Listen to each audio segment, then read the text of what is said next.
हरिः ओम्। सहनावतु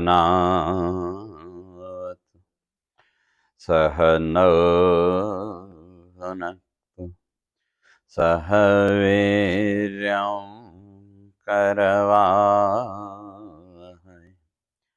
तेजस्विनावधीतमस्तु मा विद्विषावहै। ओम शांति शांति शांति। शंकरं शंकराचार्यं केशवं बादरायणं सूत्रभाष्य कृतौ वन्दे भगवन्तौ पुनः पुनः। ईश्वरो गुरुरात्मेति मूर्तिभेदविभागिने व्योमवद्व्याप्तदेहाय दक्षिणामूर्तये नमः। ओम शांति शांति शांति।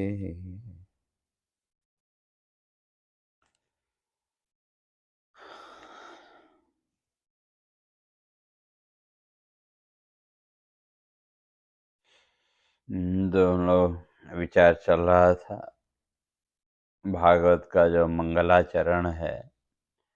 जन्माद्यस्य यतोऽन्वयादितरतश्चार्थैष्वभिज्ञः स्वराट् तेने ब्रह्म हृदयादि कवये मुह्यन्ति यत्सूरयः। तेजो वारिमृदां यथा विनिमयो यत्र त्रिसर्गो मृषा धाम्ना स्वेन सदा निरस्तकुहकं सत्यं परं धीमहि।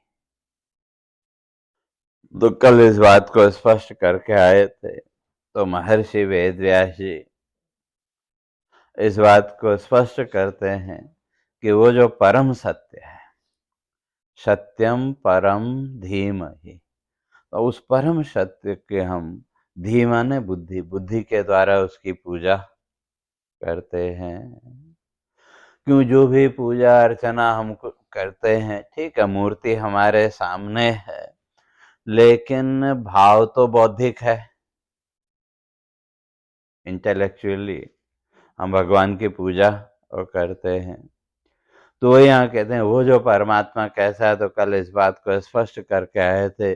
जन्माद्यस्य यतः, जिसके होने से जन्म स्थिति और मृत्यु जिसके होने से हो रही है। और वो कौन? तो कहा अपना ही स्वरूप है।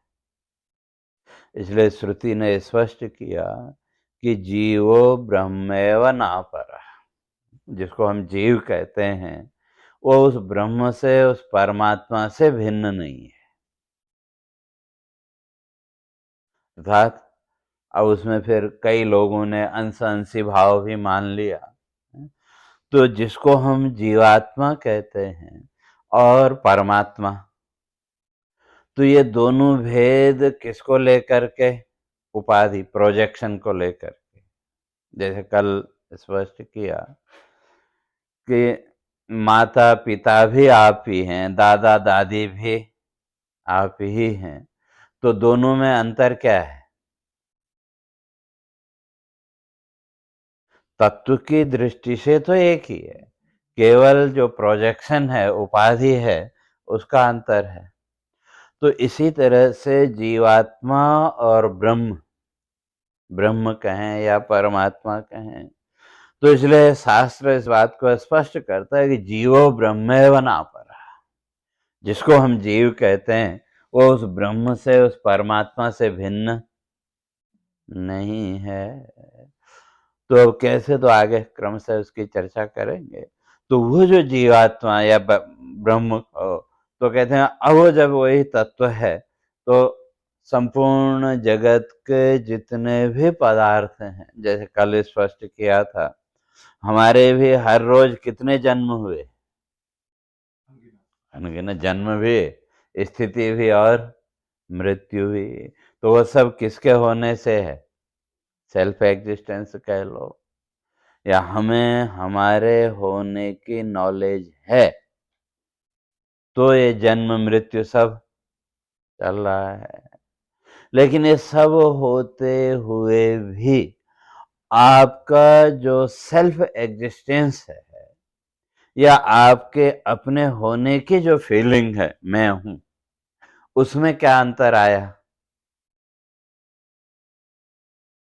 जैसे जैसे इन प्रोजेक्शनों के साथ हम अपने को जोड़ते गए, वैसे वैसे सुखी और दुखी भी मानते गए, हुए नहीं, मान लिया।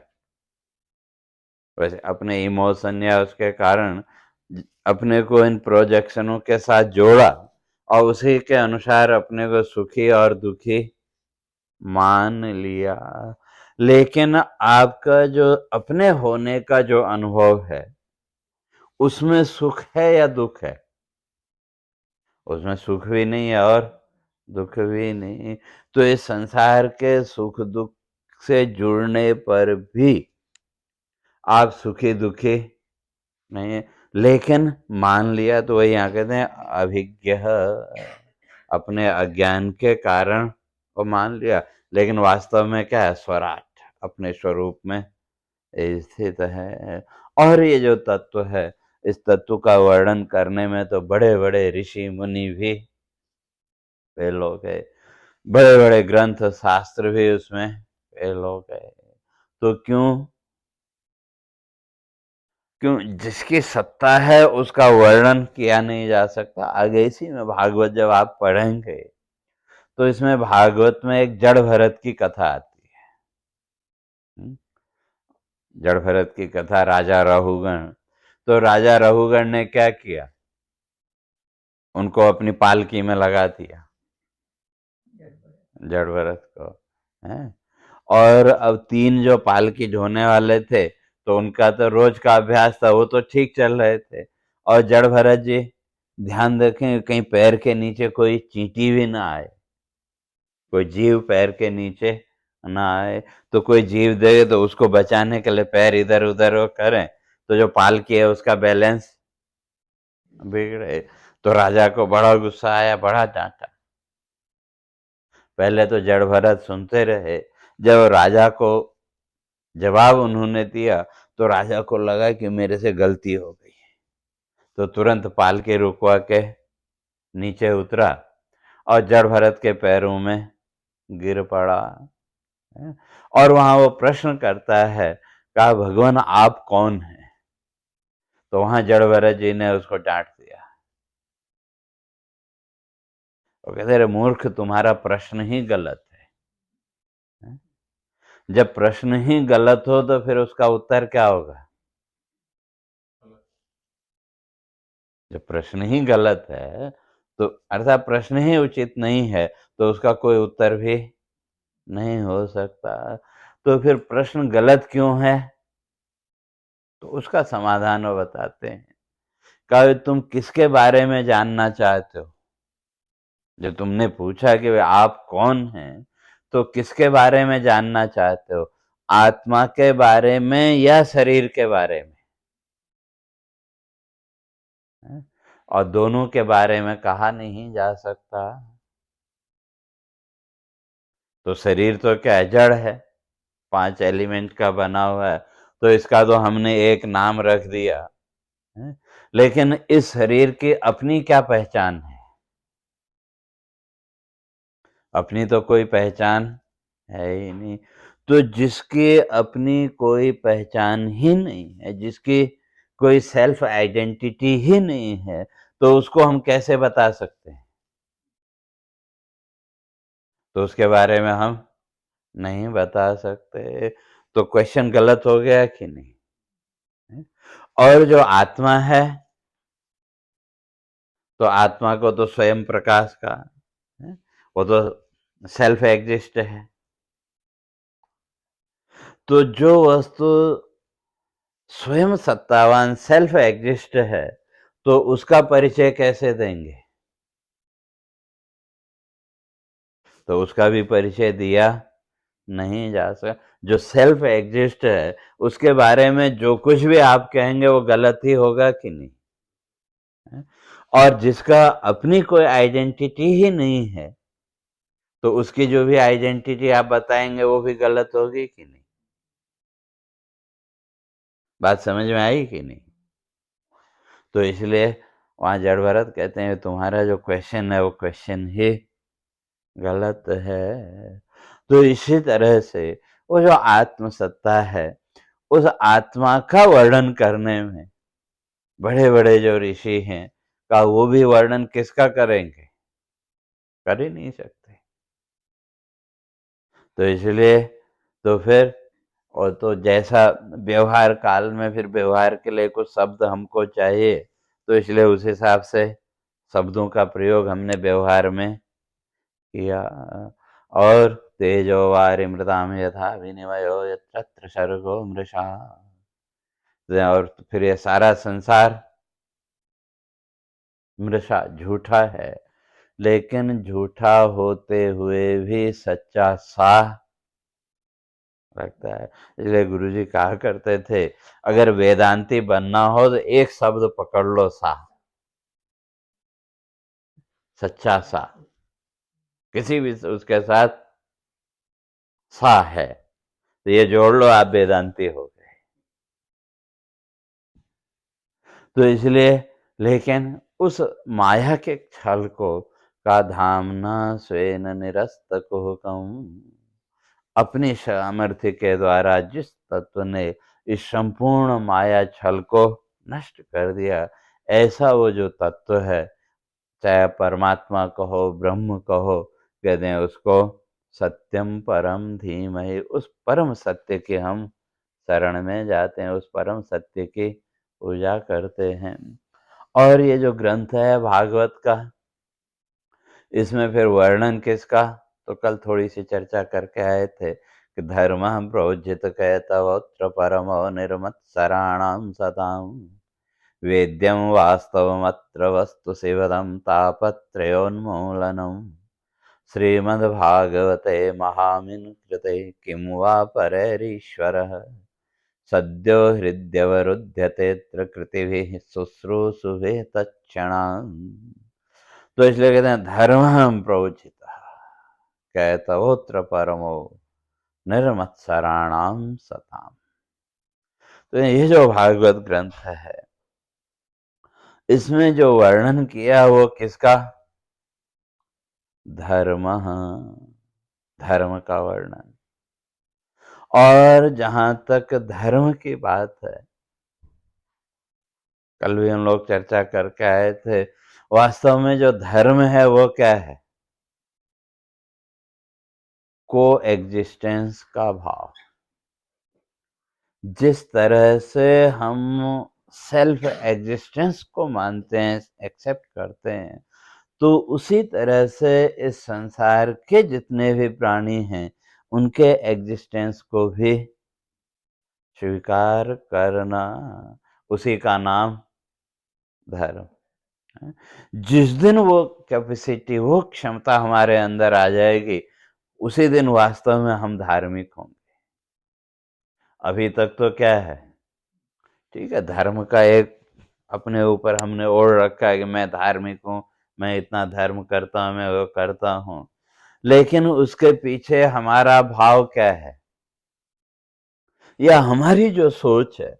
हमने धर्म भी किया, जो भी हमारे ऋषियों ने बताया, जैसे मैंने कल कहा कि जीवन को ऊपर उठाने के लिए और उस डिवाइन लेवल तक अपने आप को ले जाने के लिए जो भी कार्य सहायक हैं, उन सब को हमारे ऋषियों ने धर्म कह दिया, उन सारे क्रियाओं को धर्म कह दिया। लेकिन हमने तो केवल वो क्रिया मात्र को ही धर्म समझ लिया। जो भी हमारे ऋषियों ने, हमारे पूर्वजों ने बताया भाई ऐसा करना है, भाई उसी को धर्म समझ लिया। और उसके साथ साथ मैं तो इस धर्म को मानने वाला, मैं तो उस धर्म को मानने वाला, उसी में हमने अपने को डिवाइड कर दिया। इसलिए वास्तव में जो धर्म है, तो धर्म का अर्थ सह अस्तित्व का भाव, को एग्जिस्टेंस। हर एक प्राणी के एग्जिस्टेंस को उसी रूप में स्वीकार करना जिस तरह से हम अपने एग्जिस्टेंस को स्वीकार करते हैं। तो अब वहां तक पहुंचने के लिए फिर इसलिए धर्म की व्याख्या की कि यतो अभ्युदय निःश्रेयस सिद्धि सधर्म। तो इसलिए महर्षि याज्ञवल्क्य धर्म की व्याख्या करते हुए स्पष्ट करते हैं कि यतो अभ्युदय निःश्रेयस सिद्धि, जिससे अभ्युदय में ना अपलिफ्टमेंट, जिन कार्यों को करने से हमारा जीवन ऊपर उठे, तो वो उसका नाम धर्म है।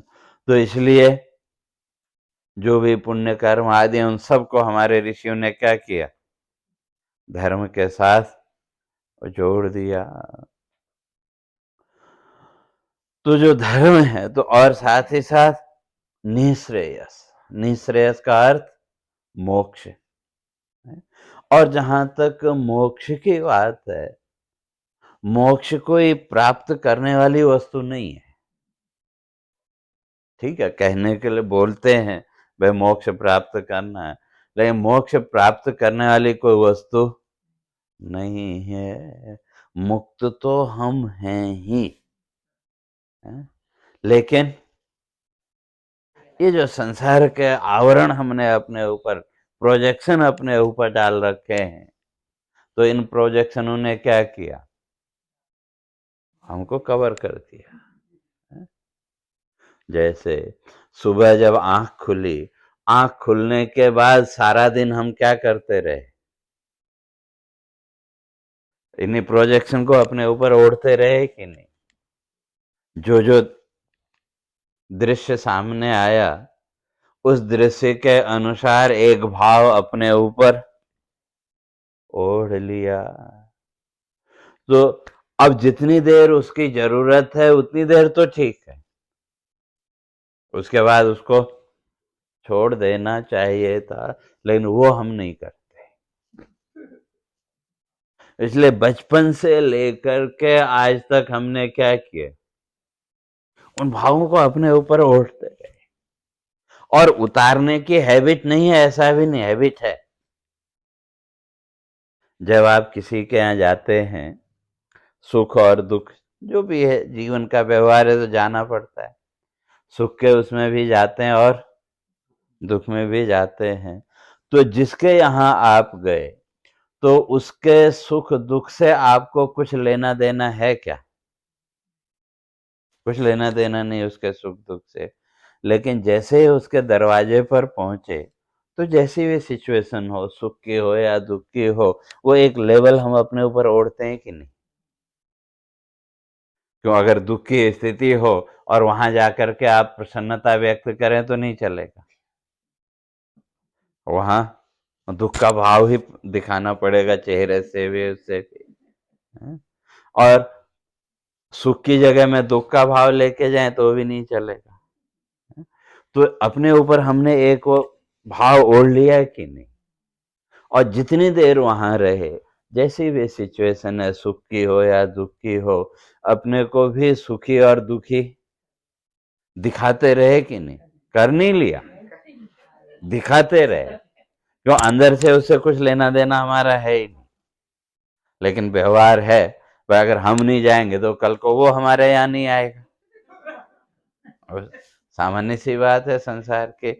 तो इसलिए हम गए तो वो करना पड़ता है।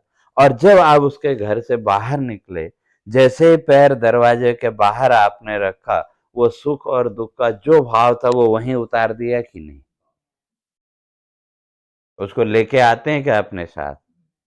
नहीं लेके आते, उसको वहीं छोड़ के आते हैं। लेकिन सामान्य जीवन में ये छोड़ने का काम हम नहीं कर पाते, वही हमारे बंधन का कारण है।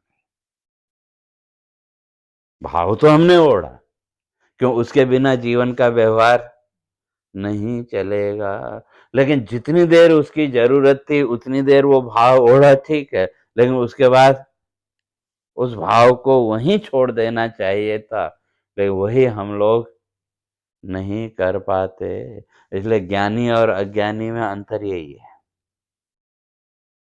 जो ज्ञानी हैं वो उनका भी जीवन का व्यवहार है कि नहीं? उनका भी जीवन का व्यवहार है, जहाँ भी जैसे भी है।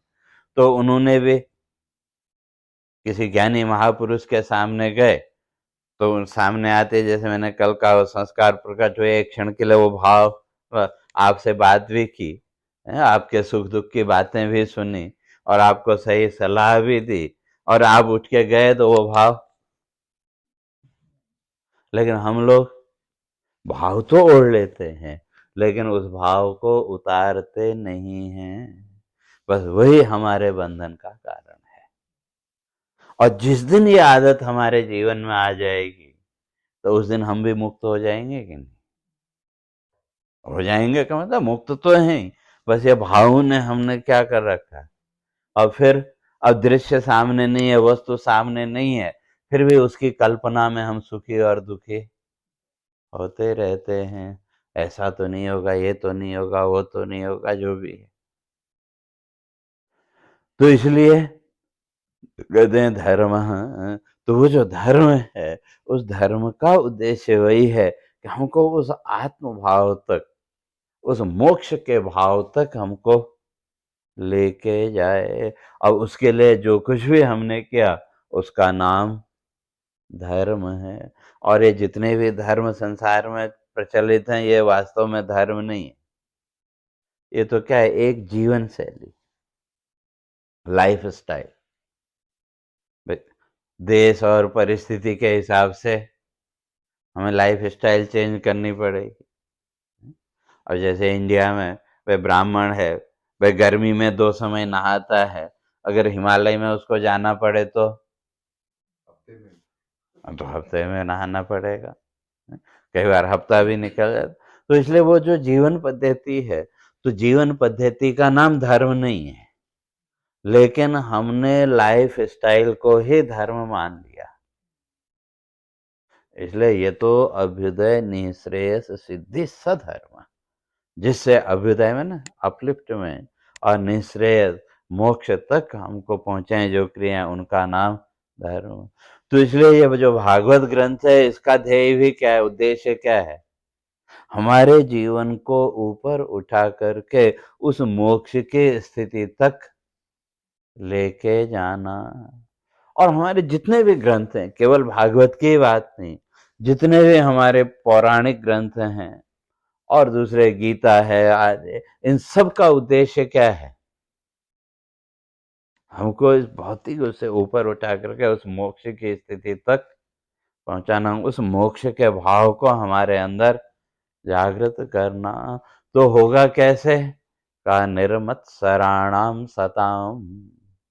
तो वो मोक्ष तक पहुंचने के लिए 2 शर्तें यहाँ महर्षि वेद व्यास जी रखते हैं। एक तो सताम, सताम का अर्थ सज्जन पुरुष, और जो सज्जन और दुर्जन दोनों में अंतर क्या है? तो कहा मनस्येकम वचस्येकम कर्मण्येकम महात्मनाम, मनस्यन्यत वचस्यन्यत कर्मण्यन्यत दुरात्मनाम। कहते हैं जो महात्मा है, सज्जन पुरुष है, तो उसका लक्षण क्या है? मन, वाणी और कर्म तीनों में एकता। और जो दुर्जन जिसको हम कहते हैं, उसका लक्षण का तीनों अलग अलग, मुंह से कुछ बोला, मन में कुछ है, करेगा कुछ और। ऐसा जो करता है, कहते हैं वो दुर्जन। और जो मुंह से जो बोले, मन में जो है वही मुंह से बोला और वही उसने किया, तो कहते हैं वो सज्जन का लक्षण है। तो ऐसे जो सज्जन है सताम, और वो सज्जनता अगर हमारे चित्त में, हमारे मन में छल कपट है, तो वो नहीं आ सकती। सामान्य जीवन में भी वैसे हम सब कोशिश करते हैं कि वे सब में समानता रहे, लेकिन जब कभी संसार का मोह जीवन में बढ़ जाता है तो हमारे अंदर भी छल की वृत्ति आती है कि नहीं? और चाहे वो मोह कैसा भी हो, चाहे वो धन का हो, परिवार का हो, जो कुछ भी हो, जब वो मोह वृत्ति हमारे जीवन में होती है तो कहीं न कहीं हमारे हृदय में छल का भाव, कपट का भाव आता है।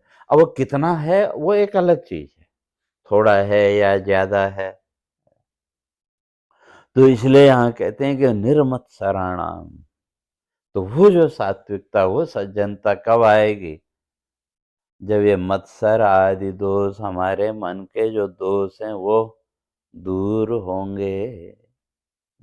तो यह यूं कह लें कि इस भागवत के श्रवण का फल है कि वो हमको कहाँ पहुंचाया, हमारे मन के जो दोष हैं उन दोषों को धीरे धीरे वो दूर, क्योंकि जब ज्ञान जीवन में आएगा, जब समझ में आएगा तो दोष अपने आप धीरे धीरे दूर होंगे। और जब हमारे मन के दोष दूर होंगे तो हमारे मन, वाणी और कर्म में एकता आने लगेगी।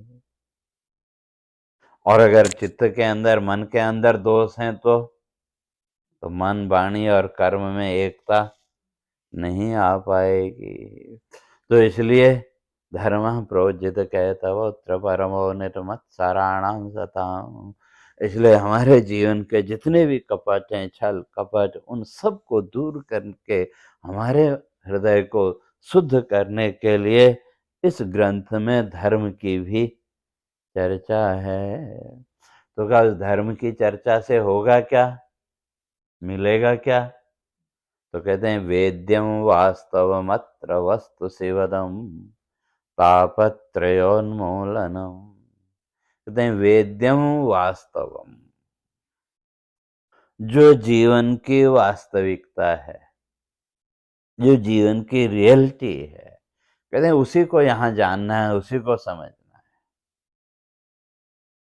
क्यों, जहां तक संसार आदि की बात है तो कहा उसको तो समझने से भी कुछ होने वाला नहीं है। आज तक बचपन से लेकर के जितना भी है, संसार है ये हम मानते रहे कि नहीं, लेकिन कुछ समझ में आया क्या? बचपन से लेकर के मानते आए कि वे संसार है, और कई जगह पर हम अपने बड़े ज्ञानी होने का वो भी करते हैं, लेकिन संसार आज तक समझ में आया क्या? कुछ भी समझ में नहीं आया। क्यों, अगर समझ में आया होता तो कोई हमसे पूछे वे संसार क्या है, हम तुरंत बता देते ये है संसार। अगर कोई हमसे पूछे तो हमारे पास कोई जगह है ही नहीं। तो इसलिए फिर क्या करना है? तो किसी ने बड़ी अच्छी बात लिखी, किसी कवि ने मन को समझाते हुए कि रे रे मानस भृंगमा कुरु मुधा झंकार कोलाहलम निःशब्दं हरिपादफुल्लकमले माध्वीकमास्वादय तस्मिन् सर्वतृषापहारिणि चिदानन्दे मरिन्दे सकृद् निष्पीते क्वनु ते प्रयास्यति लयं साहंकृतिः चंकृतिः। तो मन को समझाते हुए कहता है रे रे मानस भृंग मा कुरु मुधा झंकार कोलाहलम। कहते हैं इस संसार में तो कोलाहल के अतिरिक्त और कुछ नहीं है। कोलाहल का अर्थ शब्द तो सुनाई दे लेकिन समझ में जहाँ कुछ ना आए। जैसे कभी कहीं गए किसी पार्टी में या किसी हॉल में, तो वहाँ क्या होता है, भाई चार आदमी मिले, भाई आपका परिचित, आप एक कोने में बात करने लगे, दूसरा दूसरे कोने में, तीसरा तीसरे को, सब अपनी अपनी बात कर रहे हैं कि नहीं? और जो व्यक्ति अकेला है, निष्पक्ष है, उसको आवाज तो सुनाई थी, आवाज तो सुनाई दी, लेकिन कुछ समझ में आएगा क्या? तो उसी तरह से अगर संसार को हम देखें, बहुत दूर जाने की जरूरत नहीं, हम अपने ही परिवार को भी अगर देखें तो सब अपनी अपनी बात कहने पे हैं कि नहीं? हमें हमारी बात कहनी है, दूसरे को दूसरे की बात कहनी है, और किसी को एक दूसरे के उससे कुछ लेना देना नहीं है। तो हर एक का अपना संसार है, चाहे वो बेटा हो, बेटी हो, पति पत्नी, माता पिता, जो भी है, हर एक का अपनी एक दुनिया है, अपना एक संसार है। किसी को दूसरे के संसार से कुछ लेना देना है ही नहीं। हाँ, हमारी जो कल्पनाएं हैं हमारे संसार की, उसमें अगर दूसरा सहयोगी है तो वहां अपनापन आ गया, और अगर नहीं है तो उससे एक दूरी हमने बना ली। तो इतना ही तो जीवन का हो, अगर देखें तो कहने का तात्पर्य है कि वो जो कवि है वो समझा रहे मन को, काहे मन इस संसार में मुग्ध मत हो, महाकुरु मुधा। क्यों? झंकार कोलाहलम, इस संसार में तो शोरगुल के अतिरिक्त, कोलाहल के अतिरिक्त और कुछ है ही नहीं। इसलिए अगर सही अर्थों में उस परमात्मा की शरण में जाना है, निशब्दम का, उसके लिए तो तुमको शब्द से रहित होना पड़ेगा।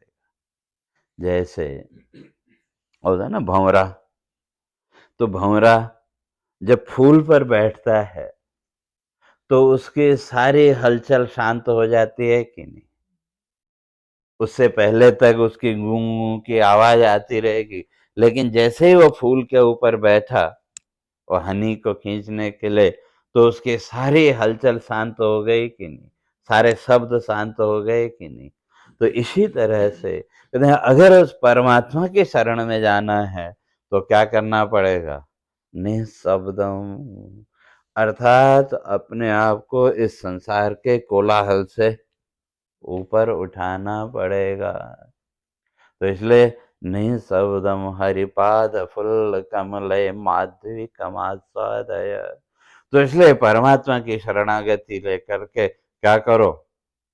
भगवान के तो हम हर एक अंग को कमल के साथ जोड़ा, लोटस के साथ। तो क्यों? कमल जो है तो पवित्रता का प्रतीक है। इसलिए भगवान के हर अंग के साथ हमने क्या जोड़ दिया? चरण कमल, नेत्र कमल। तो उसका तात्पर्य हर अंग में वहां पवित्रता है। तो इसलिए कहते हैं वो चरण कमलों में जो है तो क्या करो? संसार के कोलाहल से ऊपर उठ करके वहां पहुंचो। तो अर्थात दूसरे शब्दों में अगर कहें कि जो भगवान के सामने जाते हम अपनी लिस्ट सामने रखने लगते हैं, लेकिन जब आप कभी भाव में होते हैं, और वो कब होता है? कभी कभी जब हमारे जीवन में कोई बड़ा दुख आया या कोई बड़ी प्रसन्नता की बात आई, तो उस समय भी हम भगवान के सामने गए, लेकिन उस समय मांगों की लिस्ट नहीं होती। उस समय केवल हमारे अंदर भाव होता है। तो कोई ऐसा दुख आ गया कि भाई जिसकी हमने कल्पना भी नहीं की, आप भगवान के सामने गए, मूर्ति के सामने, तो उस समय भाव आपका है लेकिन शब्द आपके गायब हो जाते हैं। और उस स्थिति में की गई प्रार्थना भगवान स्वीकार भी करता है। और जहां तक ये मांगने की वो है, तो ये तो लिस्ट हमने बना रखी है कि ये मांगेंगे, वो मांगेंगे। या कई लोग तो जैसे बाजार में हम लोग जाते हैं, वे याद नहीं रहता तो सामान की लिस्ट बनाते हैं कि नहीं, क्या क्या लाना है, कौन से स्टोर से क्या लाना है। तो इसी तरह से मंदिर में जब हम जाते हैं तो बहुत से लोगों को मैंने देखा, कौन से देवता से क्या मांगना है वो भी लोगों की लिस्टें बनी हुई है। तो उसका नाम तो भक्ति नहीं है। तो इसलिए, और जहां तक मांगने की बात है, तो फिर मांगना क्यों? ठीक है, हमने भगवान से मांगा, भगवान पूरा तो करेगा, लेकिन उसके लिए तो फिर से जन्म लेना पड़ेगा। जैसे यूं समझो, प्रारब्ध तो हम लोग मानते हैं, भाग्य भाग्य कहो, प्रारब्ध कहो, हैं? और बुजुर्गों की कहावत है कि समय से पहले और भाग्य से ज्यादा कुछ नहीं मिलता।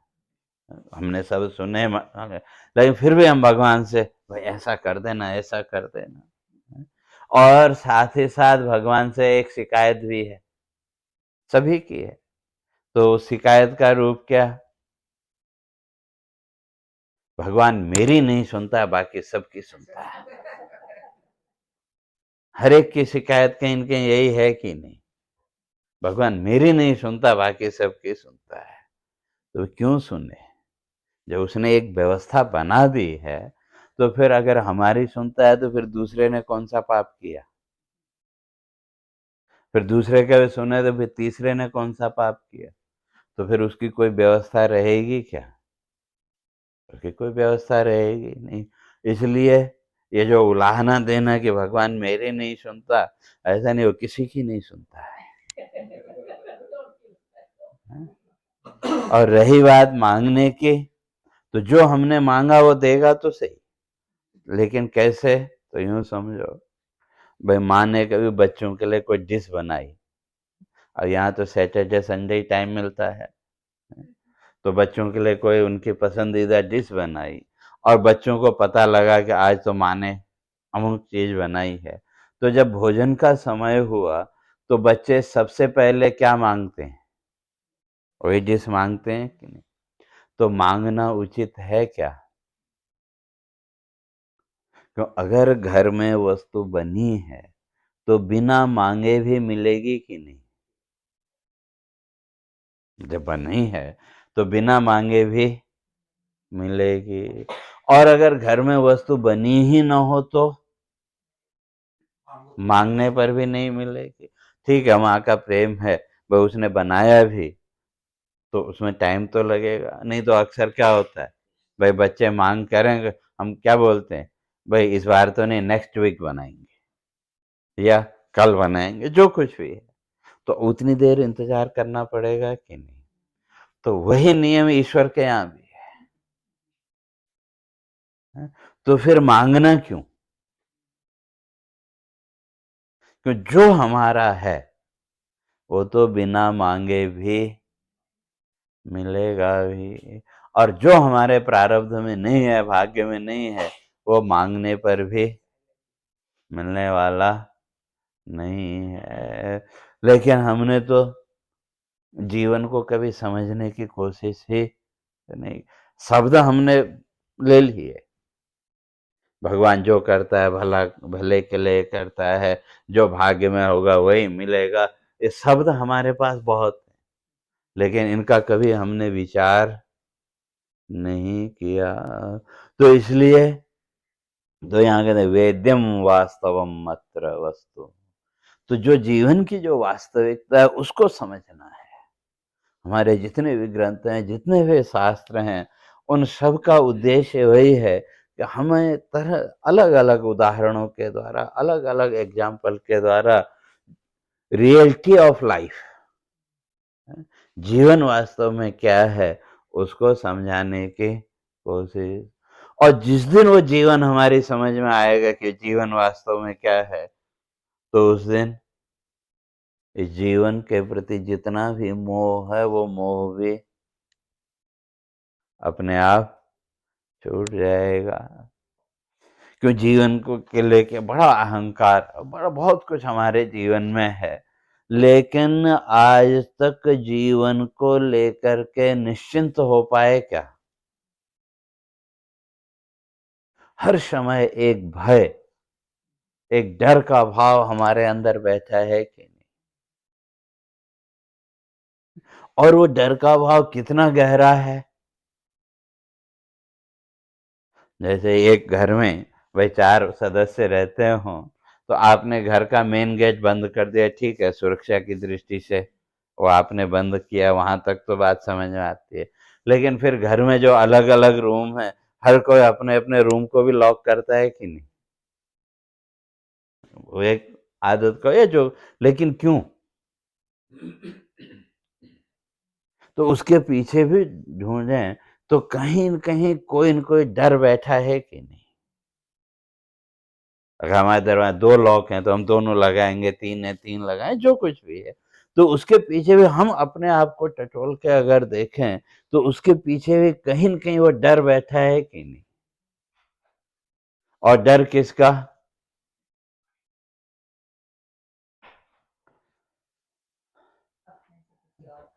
मृत्यु का। सबसे बड़ा भय तो संसार में मृत्यु का ही है। तो इसलिए उस भय ने हमको क्या किया? भय ने फिर हमारे अंदर नए-नए संकल्पों को पैदा किया। वो जो भय है, उस भय ने क्या किया? हमारे अंदर नए-नए संकल्पों को पैदा किया। कि जो भी जीवन में हम नए संकल्प करते हैं, चाहे वो पुण्य संकल्प हो, पाप संकल्प हो, जो कुछ भी हो, उसके मूल में क्या है? कहीं न कहीं वही भय, वही डर बैठा हुआ है। और सबसे बड़ा भय मृत्यु का भय है। और जिस दिन हमको जीवन की वास्तविकता का बोध होगा, तो उस दिन मृत्यु का भय अपने आप निकल जाएगा। तो ये हमारे जितने भी ग्रंथ हैं, जितने भी शास्त्र हैं, इन सारे ग्रंथों का जो उद्देश्य है वो वही है कि हमारे जीवन से उस भय को निकालना, या दूसरे शब्दों में कहें तो जीवन की जो वास्तविकता है, उस वास्तविकता को समझना। तो इसलिए वेद्यम वास्तवम, तो जो वास्तविकता है जीवन की, उसको जानना। और जीवन की वास्तविकता क्या है? कहते हैं अत्र वस्तु शिवदम तापत्रयोन्मूलनम। तो यहाँ फिर जानना किसको है? अत्र वस्तु शिवदम। शिवदम का अर्थ शिवम ददाति, और शिव का अर्थ भगवान शिव भी है और शांति भी है। कई लोगों को आपने देखा होगा, कभी कुछ हुआ तुरंत शिव शिव शिव शिव बोलते हैं, तो उसका तात्पर्य शांति। और जो शांति है, हमारे ऋषियों ने शांति के भी दो भेद किए, एक नेचुरल और एक आर्टिफिशियल।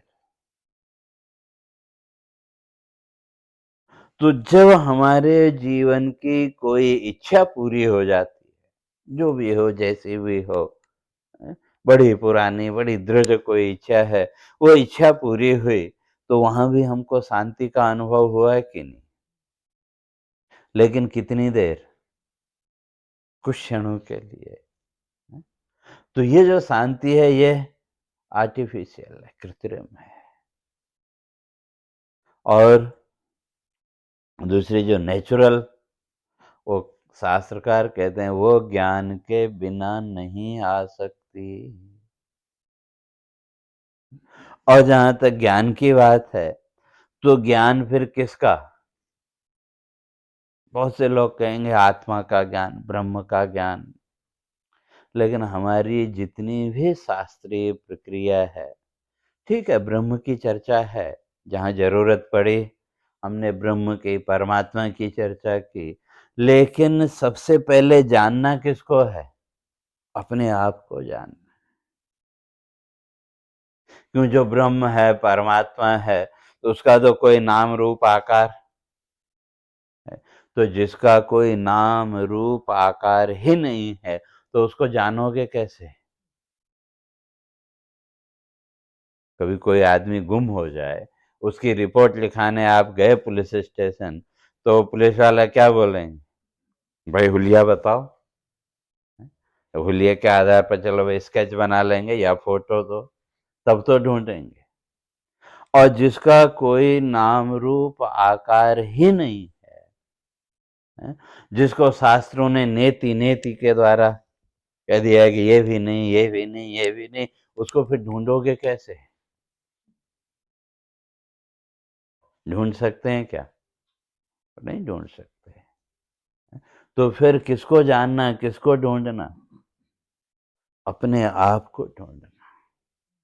इसलिए भगवान को गीता में कहना पड़ा, उद्धरेद आत्मनात्मानम नात्मानम अवसादे। स्वयं ही स्वयं का उद्धार करना है, स्वयं ही स्वयं को जानना है। और स्वयं को जानना बड़ा आसान है। क्यों? क्योंकि अपने होने का अनुभव है कि नहीं। तो जिसका अनुभव है, जिसका कुछ न कुछ आपके पास है, तो उसको आप आसानी से समझ सकते हैं कि जिसके बारे में कुछ जानते ही नहीं, जिसका कुछ नाम रूप आकार ही नहीं, उसको समझ सकते हैं। जिसके बारे में हमको कुछ पता है, जिसका हमारे पास आधार है, हम उसको आसानी से पकड़ सकते हैं। तो इसलिए हमारे जितने भी ग्रंथ हैं, जितने भी शास्त्र, चाहे उपनिषद की बात हो, पुराणों की बात हो, या गीता की बात हो, स्मृति ग्रंथों की बात हो, सबका जोर किस पर है? आत्मा के ऊपर। आत्मा अर्थात स्वस्वरूप, अपने स्वरूप को जानो। और जिस दिन अपने स्वरूप को जान लिया, उस दिन उस ब्रह्म का, परमात्मा का भी ज्ञान हो जाएगा। तो इसी को वेदांत में अनुदर्शन का, जैसे सुबह जब आपकी आंख खुली तो स्नान वगैरह करने के बाद आप मिरर के सामने खड़े होते हैं कि नहीं? चाहे वो मिरर छोटा हो, बड़ा हो, जो कुछ भी हो, है? तो जब मिरर के सामने आप खड़े हुए, तो मिरर में आपने किसको देखा? सैजो ही है ना। और वो सैजो कैसे बना? तो कोई नियम वो नहीं है। तो आप तो मिरर से 10 फीट दूर खड़े हैं या 2 फीट दूर हैं, तो आपने तो मिरर को टच भी नहीं किया, न मिरर को टच किया और न मिरर के अंदर आप गए, लेकिन फिर भी वहां आपको अपना शैडो, अपनी छाया दिख रही है कि नहीं? तो आपने किसको देखा? छाया को। मिरर में जो रिफ्लेक्शन है, छाया, उसको देखा। तो उस शैडो को जब आपने देखा, तो उसको देखते ही इसका ज्ञान हुआ कि नहीं? देखा छाया को, और ज्ञान किसका हुआ? तो इसी तरह से जिस दिन आप अपने आप को देखने में सफल हो जाएंगे, तो उस दिन उस ब्रह्म का भी बोध हो जाएगा। क्यों? ये जो जीव है, तो ये तो एक छाया है, शैडो है। तो इसलिए पंचदशी में उसको स्पष्ट किया कि चैतन्यम यदधिष्ठानम लिंग देहस्य यह पुनः चिच्छाया लिंग देहस्था तत्संघो जीव उच्यते। तो जिसको हम जीव कहते हैं वो क्या है? कहते हैं 3 चीजें। पहला, चैतन्यम यदधिष्ठान, चेतना, या दूसरे शब्दों में यूं समझो, सन। और बीच में एक मिरर। बचपन में क्या होगा भाई, सूर्य, सनलाइट है, एक मिरर हमने लिया, तो बच्चों को परेशान करने के लिए क्या करते थे? उसको लिया और थोड़ा टेढ़ा करके किसी के आंख पे लाइट मारे, किसी के वो करते थे कि नहीं? तो उसी तरह से कहते हैं कि वो जो दीवार है, उस दीवार में सूर्य का प्रकाश है? वो सूर्य का प्रकाश कैसा है? निरुपाधिक, उसमें कोई प्रोजेक्शन नहीं है। और आपने एक मिरर लिया, और उस मिरर के द्वारा भी आपने क्या किया? उसी सनलाइट को रिफ्लेक्ट किया। कहाँ? वॉल पर। तो अब वॉल पर लाइट 2 आपको दिखी कि नहीं? एक उपाधि से रहित लाइट, और दूसरी प्रोजेक्टेड, दर्पण जैसा होगा गोल चौकोर, वैसा ही वो भी वो दिखेगा। तो अब लाइट तो एक ही है कि नहीं? दोनों लाइट तो वही है, सनलाइट ही है दोनों, लेकिन एक उपाधि से युक्त और दूसरे उपाधि से रहित। तो ये जो प्रोजेक्टेड लाइट है, कहते हैं उसी का नाम जीव है। तो अब उसको समझने के लिए फिर हमारे यहाँ इस शरीर में वो कैसे है, तो उसको समझने के लिए फिर आ जाओ मोबाइल पर। आजकल तो मोबाइल का जमाना है। तो वो जो मोबाइल का जो सिम कार्ड है, वो सिम कार्ड क्या करता है, जो भी सैटेलाइट है, टावर है, वहां से सिग्नल को लिया और आगे भेज दिया है। तो उस सिम कार्ड के बिना आपका मोबाइल काम कर सकता है क्या? या यूं समझो भाई, जो हमारा मोबाइल है, उस मोबाइल को चलाने के लिए हमको कितनी चीजें चाहिए भाई? एक सेट भी ठीक ठाक होना चाहिए, तो सेट समझ लो बॉडी को, है? और बैटरी भी रोज चार्ज करनी पड़ती है कि नहीं? और जो हम खाना दाना खा रहे हैं, वो क्या है, इस मोबाइल की बैटरी को चार्ज किया। और इसके अंदर जो सूक्ष्म शरीर जिसको कहा, वो सूक्ष्म शरीर वही सिम कार्ड। और उस सूक्ष्म शरीर में क्या है, सिम कार्ड में दो चीजें, बैलेंस और वैलिडिटी, चार चीजें होगी ना।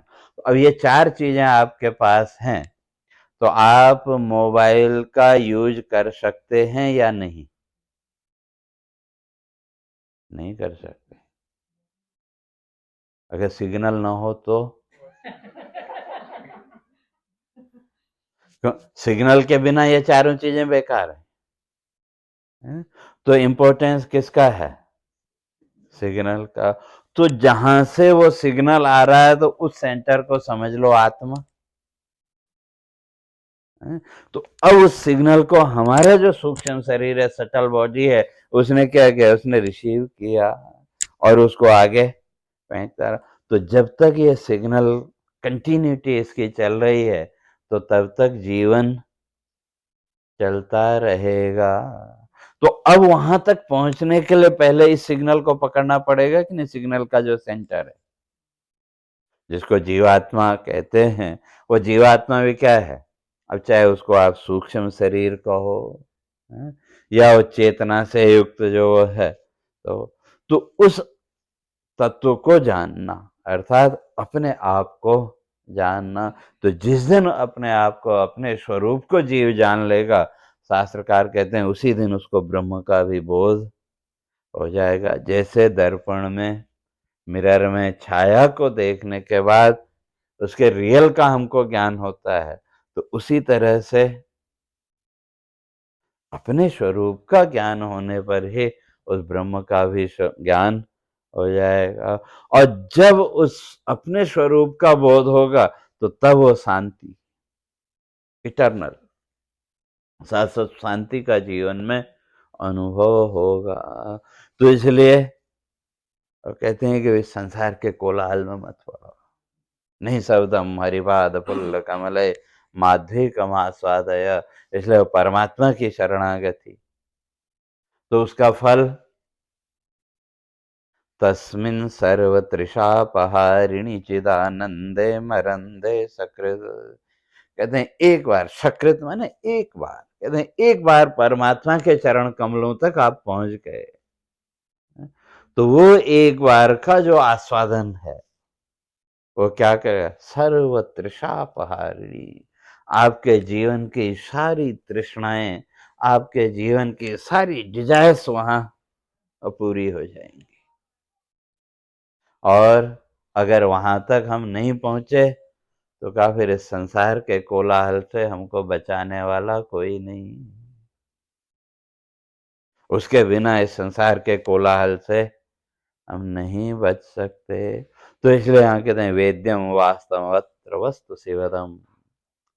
तो उसके द्वारा क्या हो, जब वो जीवन में उस शाश्वत शांति, इटर्नल नेचुरल शांति का जब जीवन में अनुभव होगा, तो उसका फल तापत्रयोन्मूलनम, जीवन में ये जो तीन प्रकार का ताप है, ये तीनों प्रकार के ताप की निवृत्ति हो जाएगी।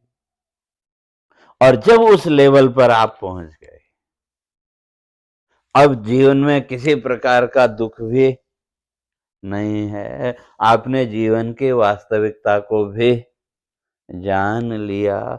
अब ईश्वर की आवश्यकता है क्या? जब जीवन की वास्तविकता को आपने जान लिया, जीवन के सारे दुखों से भी आप मुक्त हो गए, तो अब भगवान चाहिए क्या? तो भगवान की जरूरत हमको कब तक है, या किस लिए हम भगवान को चाहते हैं? हमारे जीवन में जो दुख है, कष्ट है, वह उनको दूर करने के लिए एक मीन्स की तरह हमने ईश्वर को वहाँ यहाँ स्वीकार किया। और जब साधना करते करते इस लेवल पर पहुंच गए तो वही कहते हैं, श्रीमद् भागवते महामुनि कृते किम वा परैरीश्वरे। कहते हैं भाई, महर्षि वेद व्यास जी इस बात को स्पष्ट करते हैं, अगर इस भागवत के श्रवण के द्वारा, इसके चिंतन के द्वारा अगर आप अपने आप को इस लेवल तक ले गए तो कहा किम वा परैरीश्वरे, तो फिर तो ईश्वर की आपको कोई जरूरत है ही नहीं। और ये जो भागवत फिर क्या करेगा, सद्यो हृदयवरुध्यते प्रकृति भी शुश्रूषुभे तत्क्षणात्।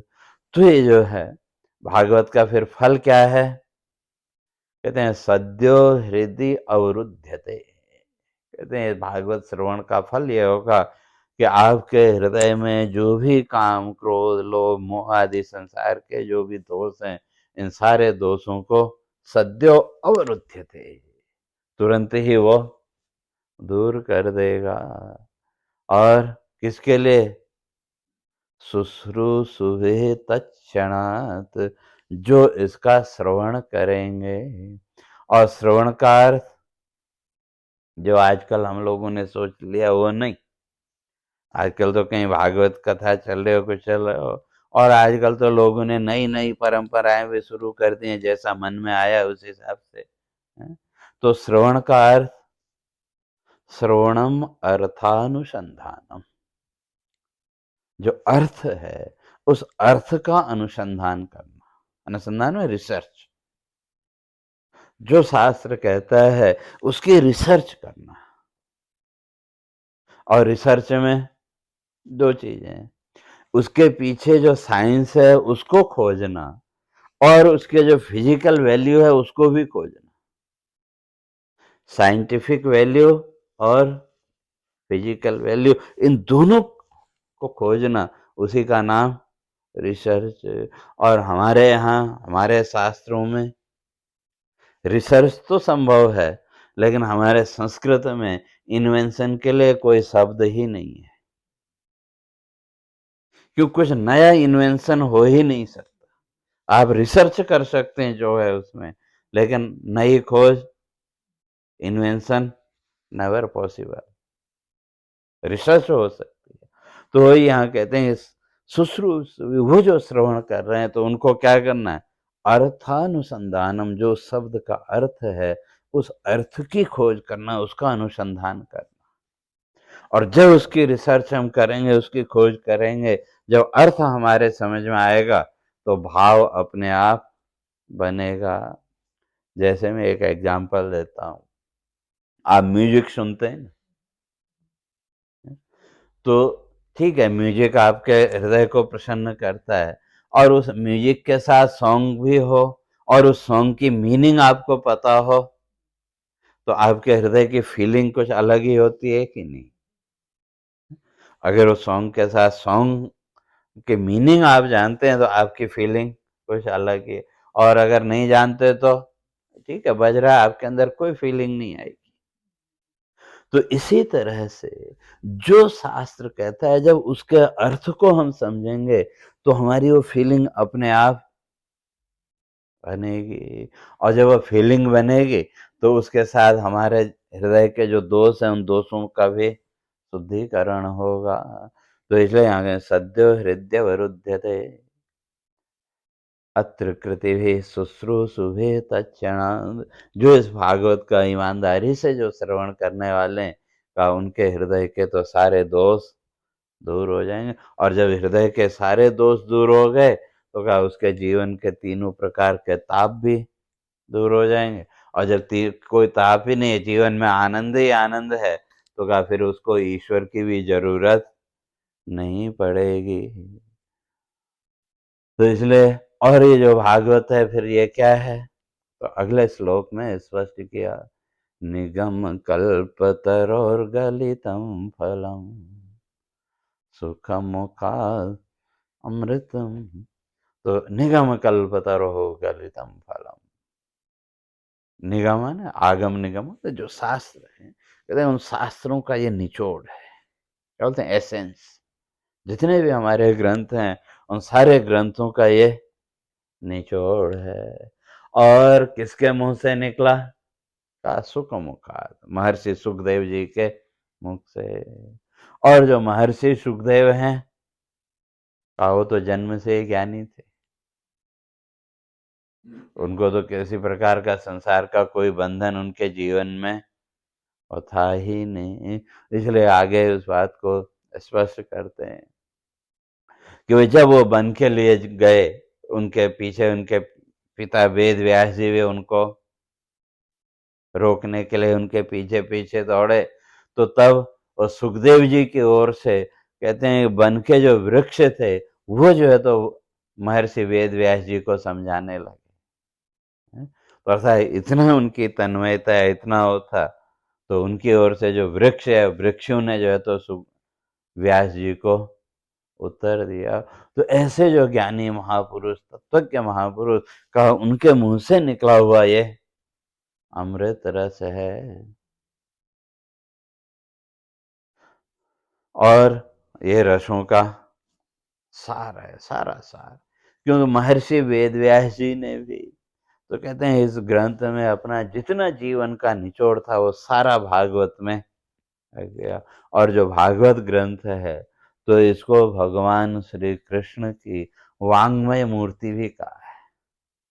वांग्मय मूर्ति का अर्थ शब्दमयी मूर्ति। तो ये जो तो भागवत जो है भगवान कृष्ण का शब्दमय स्वरूप है। और वो कृष्ण कौन?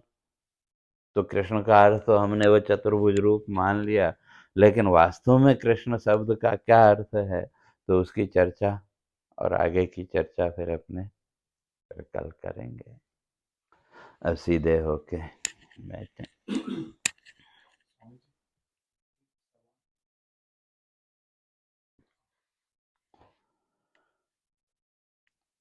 हरे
पूर्णमदः पूर्णमिदं पूर्णात् पूर्णमुदच्यते पूर्णस्य पूर्णमादाय पूर्णमेवावशिष्यते। ॐ शान्ति शान्ति शान्तिः।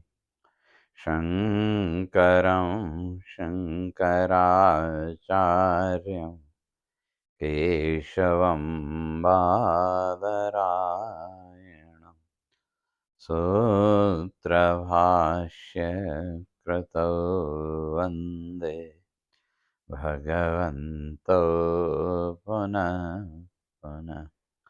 ईश्वरो गुरुरात्मेति मूर्तिभेदविभागिने व्योमवद्व्याप्तदेहाय दक्षिणामूर्तये नमः। ॐ शान्ति शान्ति शान्तिः।